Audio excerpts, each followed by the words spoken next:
everybody, and welcome back for session 3. As you have spent some time with me in the past 2 sessions, my name is Bruce Kendrick, and in this session we're going to be covering agencies, finances, and paperwork. So we're getting into the nitty-gritty of this thing and making sure that you understand some of the details that you need to consider as you start to weigh and make decisions, as we talked about last session. And with me is my friend Jessica Dunn. Hi. So would you introduce your family to everybody? I know they met your husband last week, or last session. Yes. And kind of share a little bit about your adoption story and Samuel and go from there. Okay, great. So this is our family, and as you know from last week, that's my husband, Patrick. And our adoption story really starts there because Patrick and his sister were adopted through domestic infant adoption. And then after Patrick and I got married, we decided we wanted to start a family. And that did not go quite as planned. So we experienced infertility, and we were fairly quick to decide that the best way to grow our family would be to pursue domestic infant adoption. So our son Samuel is there, and he is now 2.5. And we have an open adoption with his birth mother, and he has 2 half brothers. And so we try to see them about once a year. Yeah. And I text message and call her, and we share photos. That's kind of what our relationship looks like. And then you'll see Isabel is in that photo. She's 8 months old. And then we have a little quarentennial surprise brewing. So she will be coming in January. So awesome. So every week our session, we've been addressing a myth, and you want to hit up the myth for this week? Sure. So it says that more people would adopt if it weren't so expensive. So that was a fear that definitely went through our minds. It was pretty shocking to see the price tag on domestic infant adoption when we first saw it. And we thought, how are we ever going to get to that number? That's going to take years and years of savings. And so just to calm everyone's fears, God just makes a way. Yeah, that feels like an oversimplified version, and yet Definitely. At the same time is a faithful version of how we understand who God is, that he is a God who owns a cattle on 1,000 hills, and that it also allows for other people to share in that opportunity and in the blessing of adoption for a family, regardless of kind of how that family's coming together, or the needs of that child, or even how expensive the needs of that child and their care and helping them heal from trauma, or if it's a surgery or something like that that might come up, or legal fees or whatever it might be, that God is in control of these things, right? God's not shocked. God's not like, oh gosh, that's more than I thought. God's not surprised by these things. So we want to encourage you in that. A couple of attachments that you're going to have for this session there in your workbook is, what was the best advice you were given? And so we've got some feedback from some friends of ours that have just kind of shared their experiences over the years, as well as what was the worst advice you received, to help you unpack some of the things that people will say and share with you. But we want to jump in and talk about the agencies and those that you will have to work with in order to be licensed, and some of that process as you keep moving forward. And so the first thing that we want to say is, after you go through these next 6 sessions, or you go through the kind of the totality of the intro class, you are going to have to take a step. And so the first step that you're going to have to take after you get through the Intro to Adoption Foster Care class is selecting an agency. So not all agencies are created equal. Many of them had some kind of Christian foundation to them, where they started out of a denomination with the Presbyterians or the Methodists or the Baptists or the Lutherans or whoever it might have been. And they had sort of a good intent there and started to kind of pool resources. But oftentimes, as what happens in many nonprofits, is once they separate from the church, they start to kind of go their own way. And so make sure that you do some homework and just understanding, does this agency proclaim Christian values, or is calling itself faith-based, or do they actually practice a biblical worldview? When we started to have agencies come to our church and do trainings, we noticed real quick those agencies that opened up in prayer, that quoted scripture, that walked through biblical principles, and then extrapolated those biblical principles to apply them to fostering and adoption. But then there are lots of others that just kind of went, yeah, we'll talk about prayer, we'll talk about the Bible if you want to talk about it, but we're really here just to kind of go through whatever the state requires us to go through or whatever our agency thinks is necessary. So you want to look at a few characteristics for the agency that you're going to select. And the first is it a personal fit? Do you align with the agency's philosophy and approach? Do they pray with you for discernment? And if they don't, invite them to pray. Feel free to turn around, because you may not have an agency local to you that you just go, hey, I'm in love with how they do things and how they approach things. You may just have a handful of choices that you have to choose from. And still, you've got an opportunity to minister to those caseworkers, to care for them, to be an example of the gospel in their lives. And so make sure that as you're processing, whether there are great agencies available to you or there aren't, that you recognize it's an opportunity to minister to this population. So secondly, in your sort of identifying characteristics, what's their experience? How long have they been around? What's their caseload ratio? If they've got a caseload ratio with their caseworkers that's anything over 20, like one caseworker to 20, then you probably have an agency that has way too many families and not enough people to manage their caseloads, to make sure that kids are cared for, that their caseworkers are responsive. And then what's their experience? Historically, not just how long have they been around, but what's sort of the breadth of services that agency provides. There may be agencies that just kind of do adoption through foster care or just do international adoption and so on.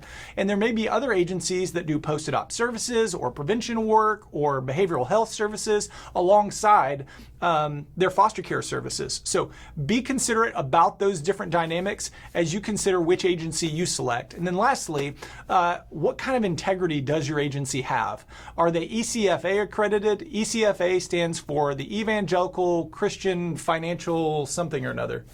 You don't know. Association? Yeah, sure, association. So ECFA is an organization that really just makes sure that agencies are getting audited, that their finances are in order, that they actually have enough money to do the work that they say they're doing. And so you want to make sure that you're not stepping into a situation, especially if you're doing private infant adoption or international adoption, where you're forking over thousands of dollars so that they can vet your family and prepare the whole process, and then 6, 9, 12, however many months later, they're shutting down because they really weren't fiscally conservative or budgeting things well, and maybe they extended what they could actually accomplish, and now they've got your money and they're gone. So ECFA accreditation is a big deal and provides a lot of transparency where you can go, hey, can I see some of your books? Because you're a nonprofit, and so we want to make sure that we're investing wisely with our funds. So certainly your expectations should be that they're professional and respectful. Like, it shouldn't just be some guy you found off of Craigslist, to come and work on your electricity at your house, okay? You want to make sure that they've got a good reputation in the community. A lot of the people that foster and adopt through our church will often kind of go to the other foster adopted families and say, hey, who did you use and what was your experience with them like? They should call you back. So a lot of times I will talk to families and just go, look, if you can just get an agency to call you back, that's a big win, because most of these agencies are run by caseworkers who are have this huge heart for caring for kids, but aren't always great at administration and the business side of caring for kids. And, we just think, gosh, we want an agency who has a heart for this, but we also want an agency who's running their business with excellence. So make sure that they're calling you back. That should be timely. You want somebody who's going to be responsive. You should receive a printed fee schedule and a clear description of the agency's refund policy for those of you who are doing private infant adoption or international adoption. Would you speak into that at all? Totally. So this has come up in our situation, especially in domestic infant adoption, having a clear idea of just where is that big fee going to, I think is really important. An example is, how much of that is going towards medical expenses? How much is going towards actually caring for the potential birth parents? And then the refund policy. So the reason everyone's probably wondering, why would there need to be a refund? Well, in domestic infant adoption, about 50% of the time, once you are matched with an expecting mother, she will change her mind and decide to parent. And so you may have already paid part or all of that fee. And so you want to know ahead of time, do you get that fee back or is it gone? And fortunately for us, that we had our eyes wide open, and our agency had a full refund policy, and we did walk through that.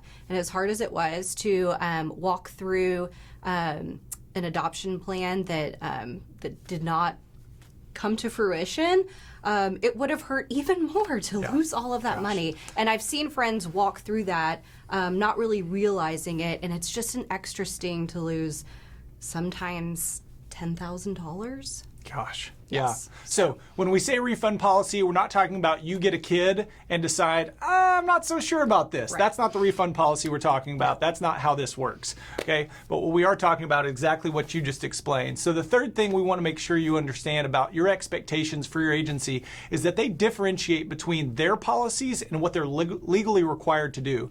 Because I think a good agency will go, here's the bare minimum, but then we've added on these things because we think they're productive policies to put in place to ensure that kids are cared for well, that families are prepared well, that we're not just giving you the bare minimum in regards to training, but that we're really thoughtful about what's needed and what's required to care for kids, to keep kids safe in order to restore families and those types of things. So be thoughtful about what's what, and even know that sometimes you may be dealing with an agency that you just go, you know what, you've just put too many policies in place. There are too many hoops to jump through that are just hoops to jump through for the sake of jumping through hoops. Right. So be thoughtful about those things and make sure that your expectations are aligned.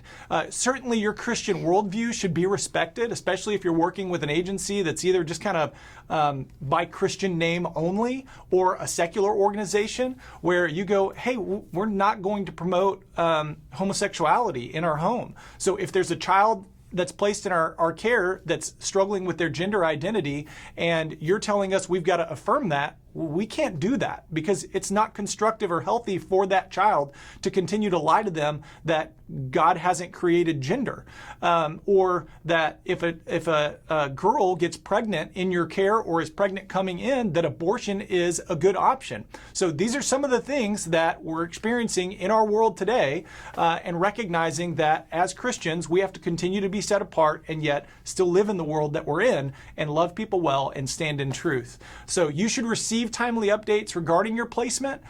You want to be able to be dependent upon your agency so that they're communicating thoroughly and you're able to communicate in return. There's a lot of moving parts, and sometimes that all happens real quick and you don't want to be caught off guard, but you do want to be able to communicate back and make sure that things are responsive with your caseworker, which is why that question about caseload ratio is important. The agency, as we mentioned, should demonstrate financial stability and professional experience. You want to make sure that they're not just hiring caseworkers who don't have a casework background. That's not to say that everybody on their staff has to have some degree or have to have a doctorate to be a social worker, but you do want to make sure that they have the experience that they need, that they've been around for a while, and that everybody at their agency isn't brand new. So some of the times you'll experience that with the state where they're hiring college graduates. In addition, you may have to seek out some professional help and find even residential treatment for a child in your care. And if that happens, you want to make sure you're pursuing a residential treatment center that isn't just hiring college students so that they can get experience with traumatized children, but they actually have staff on site who understand therapeutic modalities, which is a big word for different therapeutic approaches to the kids that they're serving, and address that in a professional way so that you're working with some of the best of the best who have been around, who understand the complexities and nuances that are involved in this whole process and in this whole journey. So you should read all the contracts, handbooks, and program packets before calling your agency for help. So you've got expectations for the agency. The agency also has expectations for you, and it's not that they would have to hold your hand every single step of the way. You're literate, and so make sure that you read what they give you and that you're well informed, and that when you have questions, you ask good questions. Your documents should be submitted in a timely fashion. You may get frustrated and go, gosh, I'm still still not licensed and it's been months. And sometimes that's because it took you months to get your paperwork in. And as we mentioned, there's lots of paperwork. There's a form for virtually everything. So you should commit to attending all the required training with a teachable spirit. We know with foster care that can be 35 hours or more. And so be thoughtful about what's necessary for you to get licensed so that you can continue to move forward. Because when that time starts to kind of open up and you move beyond the 3 to 4 month period, you start to drag your feet a little bit more, and it's easier to kind of not go to things. There are certainly updates that you're going to have to go and get ongoing education training hours for, and you want to make sure you're on the ball on those things and that you're not causing your agency to kind of pull your teeth to make it all happen. So you're going to have to work with one agency at a time, and most agencies won't allow you to pursue more than one path to adoption or foster care at a time. So it's not like you can go, well, we're going to try out foster care, but then we're also going to pursue international adoption and just kind of see what happens. You should be available to travel if you are looking through private infant adoption or through international adoption, and it may be short notice. So we've had friends that have been like, hey, baby was born yesterday, you've got to get to Louisiana or Amarillo or wherever it is in order to come pick that child up and spend time with that kid or meet them. Certainly traveling internationally feels like, gosh, that's a bigger deal. So you're going to want to make sure you have all your passports and all those kinds of paperwork available to you. And then you should be aware of their pregnancy policy if they have one. So some foster care agencies will make sure that if you're pregnant or you're planning to get pregnant, that they don't license you right then, because effectively they're investing their financial time and energy into you, and they're making sure you get a home study. And then if their business model is that once you get a placement, they're kind of getting money back from the state. So I'm just kind of peeling the curtain back for you a bit. And if you can't get a placement for their agency or through their agency for another year and a half because your family got pregnant, then it's not a good investment for them. So be thoughtful about that. Be clear. It's okay to just go, hey, we're still planning to grow our family through pregnancy or biologically. And so we think we're going to wait a little while longer, but we're glad that we know the agency that we want to select. And when we're ready, we'll come back. So handling difficulties is important. They always come up. Expect bumps in the road because things change. Spiritual warfare happens. And just like Sweet Georgia Brown says, we don't have time for this, okay? You may have bronchitis or not, I don't know, but they don't have time for all of the drama and all the things that may come up, or you just kind of shifting and not being committed to the process and moving through it at a reasonable pace. So recognize that many difficulties are out of the agency's control and even sometimes the government's control. Sometimes you're dealing with biological parents who are not ready to just go, hey, yes, I realize that I need help, and so you can care for my child, right? There's lots of things that come up like that even after the placement has happened. And we've had times where we've gotten a call, 9 o'clock at night, and we're told, hey, there's a little 2-year-old boy that needs a placement. And when they've shown up, it's been a little 4-year-old girl. And it was like, oh, that's not what we expected. So yes, you can say no before you kind of sign on the dotted line when they're placing a child in your home, but be thoughtful about those things. Know that there are going to be some twists and turns in the process, and some of that's just the bureaucracy of foster care, the bureaucracy of even international adoption, where communication doesn't always happen in the best way. And the last thing that we want to mention when it comes to agencies is just recognizing that there's going to be conflict. Anytime that we're working with people, there's going to be conflict. There are going to be things that come up with a caseworker or a CASA or an attorney or somebody that we just go, gosh, I just don't agree with their approach or their opinion about those things. And so handle conflict biblically. If you need some help with that, Watermark has a great conflict field guide that you can look into to sort of determine, hey, is this something that we really need to address? And if so, how should we do that? How can we approach that person in a biblical manner that we continue to represent Christ well?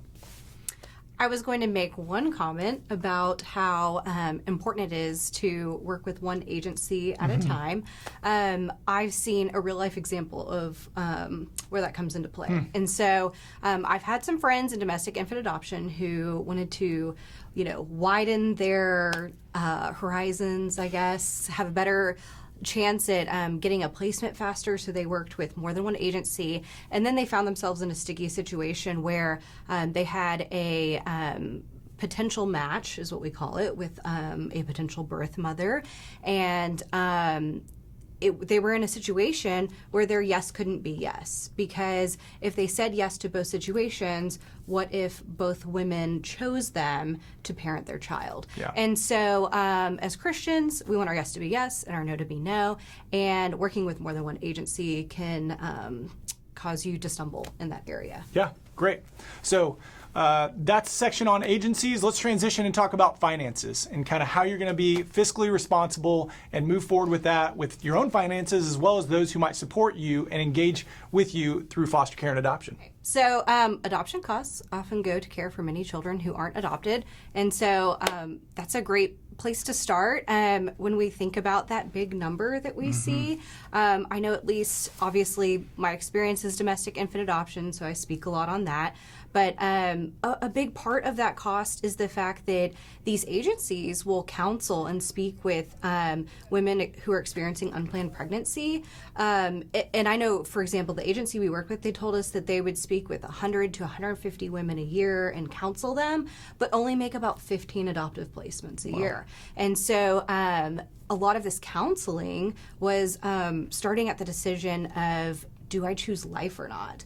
And so I think it's really important when we think about that money being spent, that it is being used to care for other children, other women. Yeah. And so I think that's just really important. Well, when you look at the statistics of what we shared in the last session, we talked about there being like 153 million orphans in the world, and yet only a small percentage of those are being adopted internationally or within their own country. And so when you think about, gosh, if it's going to cost $30,000, $40,000, I mean, yeah, gosh, that some of those numbers can range widely, and yet what you're contributing to your child's adoption may be going to care for the hundreds of kids, thousands of kids who aren't getting adopted, who are continuing to stay in that orphanage or in that state's foster care system, and they're looking for extra support in order to care for those needs. Sure.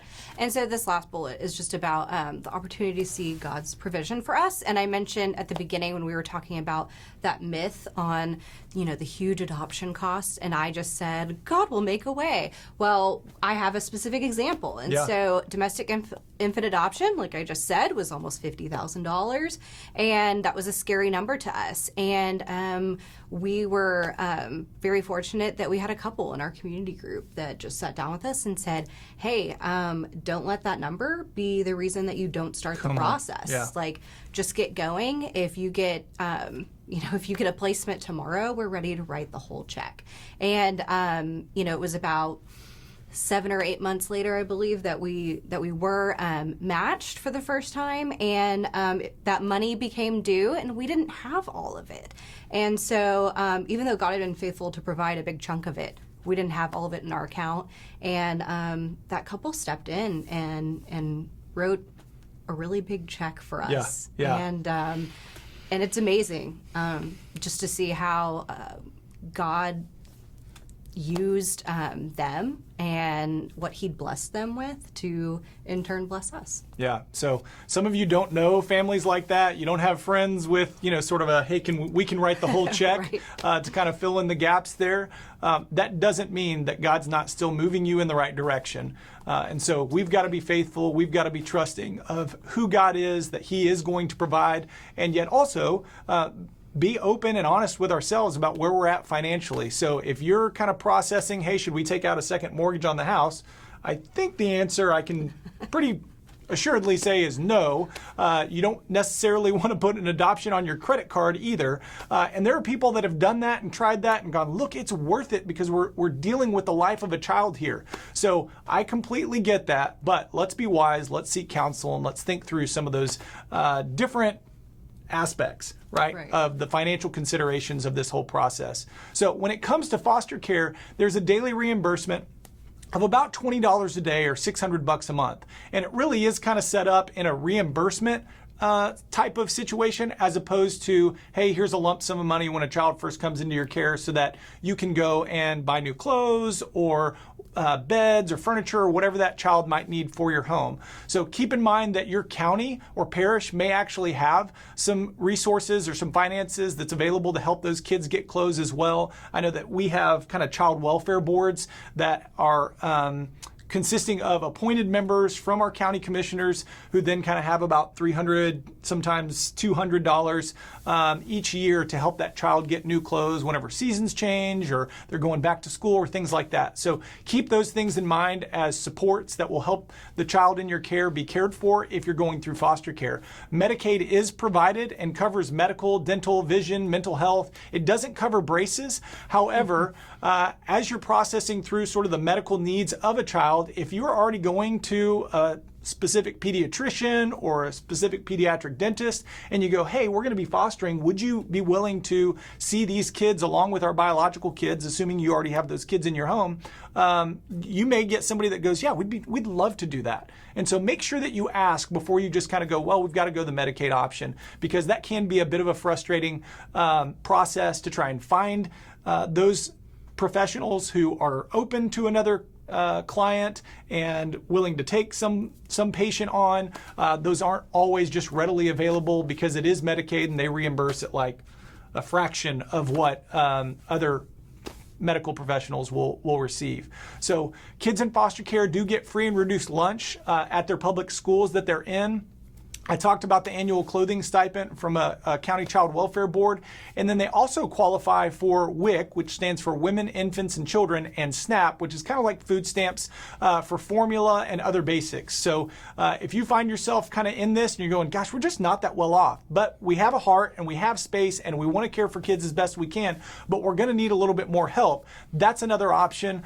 You do have to kind of go and apply for that. There's a little bit of a process there, but it is available for those kids. And so I certainly don't want to be like, well, you know, it's government funded entitlements or anything like that. If you're kind of hardcore that way, you're going to need to loosen your grip a bit.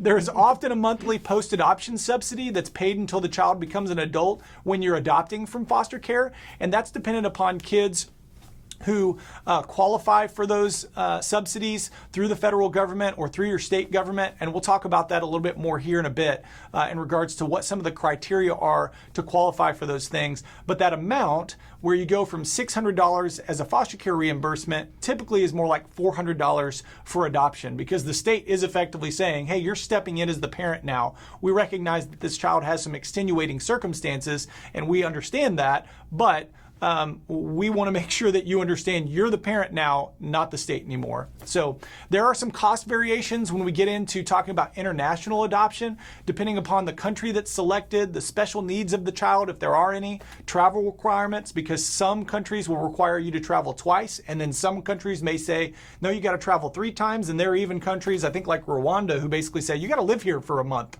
Okay, so if God's moving you in that direction, just be considerate of all of those variations that may impact the financial implications of this process.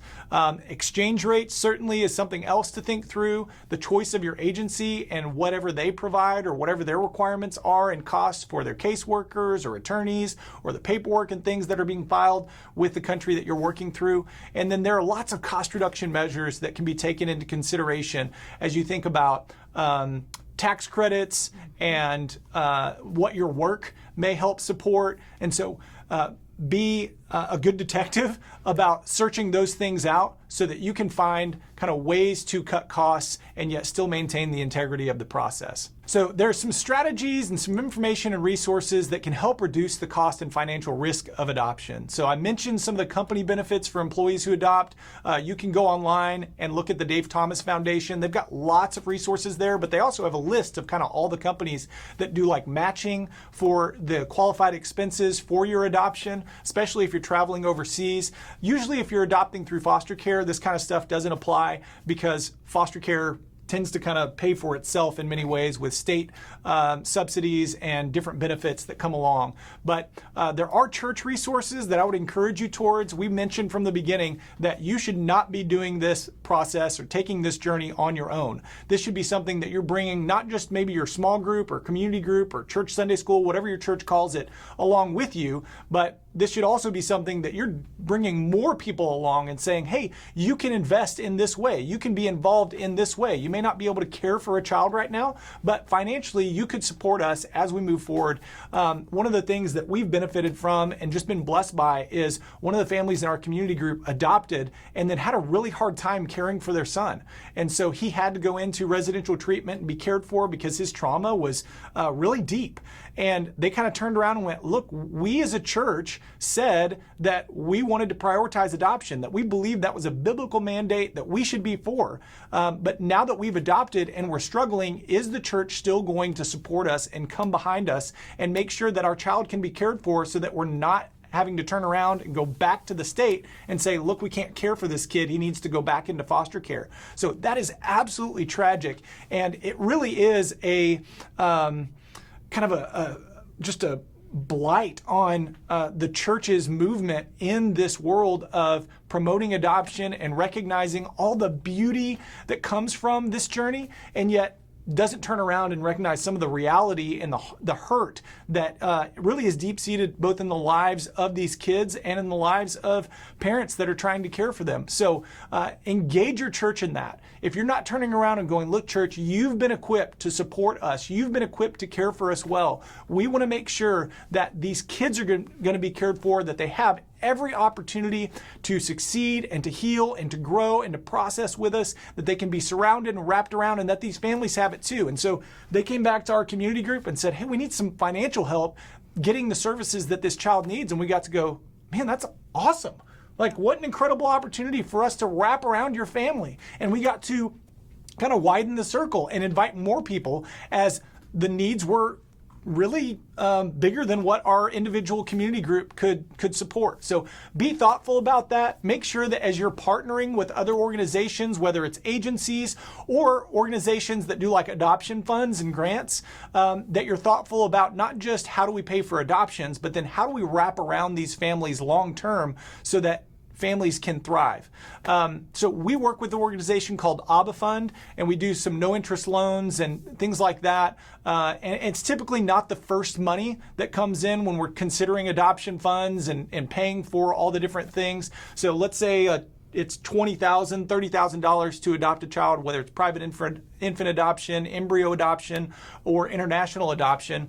We would tend to say, okay, you raise what you can raise, and then we'll make up the gap at the end, which is usually about $2,000 to $3,000. So there are other organizations out there like Lifesong that do great work, Show Hope, and it could even be a ministry of some of the men and women at your church that just go, hey, we're not going to open our home, but we're gifted financially. You know, we've got CPAs and things like that, and so we'll manage an adoption fund for the members of our church or for the members of our community. Certainly, if you're pursuing that and kind of considering what that might look like for your church, be thoughtful that you don't just have $100,000 sitting in an adoption fund somewhere that nobody's using. So lots of different aspects around that. I mentioned the adoption tax credit before, and it is a non-refundable tax credit, okay, that's based on your tax liability. So I'll kind of go through a chart here in just a second, kind of explain that tax liability issue. But exceptions are made for children with special needs. They tend to qualify for the entire tax credit, as well as children in foster care who qualify for the adoption subsidy. So last year in 2020, the limit of the tax credit was $14,300. That continues to go up, or at least I've seen it go up, but it varies based on inflation each year. So I mentioned this chart just to kind of unpack some of this. I'm not going to give it to you line item by line item because I think it makes sense here. And we use the 2018 IRS tax limit just to break it down for everybody. But if you've got $100,000 in income and you kind of do your deductions, and for me, like, we just went through TurboTax. I literally just kind of plugged it all in, and then TurboTax went, well, here's what your adoption tax credit is. I was like, great. I didn't have to do a bunch of this. If you use a tax professional, they should know some of these things. They should do some of that work for you. But make sure that you consult with them. Certainly don't take us as tax. Are you a tax professional? I am not. I'm not. Okay, great. Neither am I, nor do I play one on TV. I did do our taxes and Did you really? successfully obtained our tax credit. Well, If I can do it, anybody can. Okay. So you can visit adoptiontaxcredit.org for the most recent information to kind of break that down, but it also carries over year after year. Okay, so if you spent $15,000 on your adoption and the tax credit is only $14,000, okay, you're not going to get that extra $1,000 in your refund, and it is going to be based on your tax liability. So if at the end of the year you owe, let's say, $3,000 in taxes, and that means you're going to get that $3,000 back in that refund. But if the entire tax credit was only $14,000, track with me here, okay? That means you've got $11,000 of that tax credit left to have refunded in subsequent years. And I think that goes out about 5 years. 5 years. Yeah. Yes. So in future years, if you have tax liability, you can file it again and say, hey, we adopted, the year before, we only got this much in our refund then because that was our tax liability, and then you're going to get that back again. So just process through that. Again, hopefully this chart provides some helpful kind of math for you to just break that down and make it simple. For those of you who are men out there, you're probably digging into this, and for those of you who are women, you're probably already asleep and like, hey, let's just move on to the next thing. Bruce, let me say one thing about that tax credit that people don't usually realize. Okay. So let's say that your child, well, for example, my child, Samuel, was born in December of 2017. So he came home with us in December of 2017. But his adoption was not finalized in court until he had resided really? with us for 6 months, which is That's the right. requirement Yep. in Texas. And that was in June of 2018. So we did not get our tax credit until we did our taxes for 2018. And we didn't do our taxes for 2018 until it was already the spring of 2019. Yeah. So it had been almost 2 years since Samuel was born. So you may not realize that tax credit for quite some time. So you don't get it until you do your taxes for the year that you finalized the adoption. Okay? Good to know. Final thoughts. Finances should not be the determining factor for whether you should adopt or not. Okay, certainly a consideration, certainly something we want to walk in wisdom and have counsel around, but not the determining factor about stepping forward and giving of yourself and giving of your home. Adopting a child's not like buying a car. Okay, you're not looking for the best child at the lowest cost. You're not looking to get a deal. If you find yourself kind of like, oh, we could save some money here, there may be something you need to check on that. And at the same time, if you find yourself able to cut some costs and things, it may just be that you were wise and you sought out the best, maybe most efficient way for you to do that. However, if you find kind of an attorney who's going, well, I'd be willing to do this and that and cut corners or whatever, check yourself on that. So you're an attorney. You've done adoptions before. I have. Can you give us an idea of like what people should expect kind of legal fees wise? Sure. So the type of services I provided have mostly been doing the adoption finalization. So that means that the parental rights have already been terminated. And I'll just throw out my fee right now. I would say I typically charge a flat fee of $1,500. I think that's a very conservative fee, and I think that that's pretty on par for market. Just in this area, most adoption attorneys are kind of doing these on volume anyway, and so they're pretty easy to just spit out when they're simple like that. I have done a termination in adoption, and when it's all agreed and consented to, it's not something that is going to result in a jury trial. You can probably double that cost to just get that done. But obviously, if something turns into litigation, it ends up being a lot more. So. Yeah. So check out Julie Gumm's book. It's called Adopt Without Debt, and she does a great job of just thinking about creative ways to make sure that you can adopt, obviously, without going into debt, and being thoughtful about the resources that you have at your disposal, the community that God's wrapped around you to care for you well, and we think that's a great resource for you to have on hand as you're processing, how are we going to pay for this? Right. Okay, so I'm going to let Jessica take over and talk about paperwork, because there's so much of it. It's so great. So much. Everybody loves paperwork. It's so much fun. And since Patrick spoke last week, he doesn't get to rebut the fact that I did all of our paperwork, okay? So you're welcome, Patrick. Okay, so yes, there's a ton of paperwork. There's this lovely list right here of all the things that you need. And I would say the list is actually way longer And for foster care, because we've looked into it, it's like way longer, okay? Telling you. So, not only do you have to get a home study, which will be like a 30-page written document, because I read through those things for my job, you have to turn over things like birth certificates, your marriage certificate, your social security card, your driver's license, your passport. It goes on and on and on. On and on. At least for domestic infant adoption, and I think the other areas of adoption, very similar. Pretty similar. They want to see, before they come to your home study, they want to see what is the layout of your house. We had to show photos of every room in our house, and so had to stage them nicely and take photos and move the clutter out of the way. And, for us, we also had to write biographies about ourselves. So Patrick and I had to dig deep into many, many questions that the agency had about our Did you have to do a fire plan? Like if a fire went off, you had to Okay, lay I out? don't think we had to do that for domestic, but I know you definitely do for foster care. Yeah, You it was have to good show times, all your escape routes Yes. out of the house. If you have a pet, get ready to get out their vaccination and vet records. good We times. don't have a pet, but that was one of the things. You have to prepare your house. Some agencies are stricter than others, but think additional smoke alarms and a fire extinguisher, and medications need to be locked away. Your house already needs to be child-proofed. So I guess that goes a little bit beyond paperwork, but that's part of the home study. Am I missing anything big on paperwork? Well, so the thing that I would encourage you towards is if you're looking at a form and going, gosh, why do we have to do this? Okay, just know that the government exists as kind of a legally risk-averse entity. And what they're doing is trying to not get sued. Okay. And if they've got a form for something, it's likely because somebody messed up somewhere back when, and they got sued for it because a kid wasn't cared for, because somebody wasn't thoughtful about what was reasonable and what was prudent in caring for those kids. So there are some laws on the books federally that talk about prudent parenting that basically say, look, if a child's in foster care, they should have a very similar experience to other kids their age, other peers. And we anticipate, because we've licensed you as a foster family, that you're going to make prudent decisions for them, and you don't necessarily need the government to approve every single thing. However, the government is still going, look, we don't want to be sued. And the agency that you've selected, if you're working with a private agency instead of the state, also has that kind of liability on their shoulders. And so they want to make sure that they avoid as much of that as possible. And yes, it requires more patience on your part. It requires you to fill out forms in sort of triplicate. And you're like, why are we still doing this? But it's for good reason.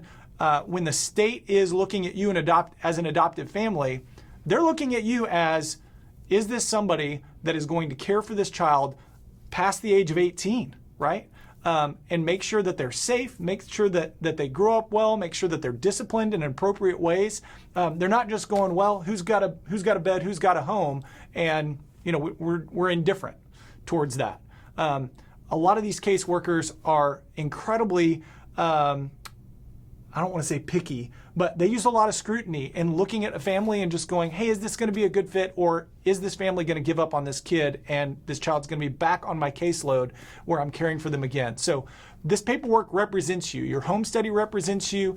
They want to make sure that you're thoughtful and that you're working through the things that you need to work through on the front end so that when they place children in your home, everybody's on the same page. Yeah, Bruce, I'm really glad you brought that up because this is like a feelings, emotional moment, but obviously we went through infertility, and that's what led us to do domestic infant adoption. And I remember going through the paperwork, which is very onerous, and at times selfishly thinking, well, gosh, this just isn't fair. Why do I have to jump through all of these hoops just to have a baby when other people, it just comes easily to them. They didn't have to, meet these qualifications or pass some sort of test. And I think our agency did a great job in kind of confronting that by saying, hey, when we're talking with women who are expecting and thinking about making an adoption plan, we need to be able to tell them that we have vetted these people in and out. We vetted them financially, we've vetted their personalities, we've vetted their faith, because our agency was a Christian agency, and that these are good people. And when I heard it like that, it's like, absolutely. Yeah, you're willing to and jump through any hoops they put and in it's front just, of you. I think the overarching theme of our Intro to Adoption class is like, it's not about you. And this is a great moment to just say, like, this may be a pain and this may feel unfair, especially if you walk through infertility, and I get it, but it's not about you. Yeah. It's just not.